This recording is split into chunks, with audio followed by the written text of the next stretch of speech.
کیا آپ جانتے ہیں قرآن نے 1400 سال پہلے یہ حقیقت بیان کی تھی کہ نمکین اور میٹھے پانی کے درمیان ایک پردہ ہوتا ہے۔ سورۃ الفرقان آیت 53۔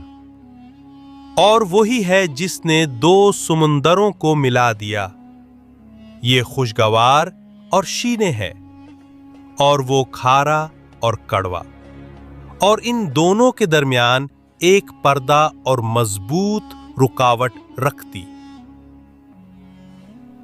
آج کی ماڈرن اوشنوگرافی کہتی ہے جہاں میٹھا دریا سمندر میں گرتا ہے وہاں ایک ہالوکلائن بنتی ہے، یعنی نمکین اور میٹھے پانی کے درمیان ایک قدرتی دیوار جو دونوں کو مکمل طور پر مکس نہیں ہونے دیتی، یہاں تک کہ رنگ، درجہ حرارت اور کثافت تک مختلف رہتی ہے۔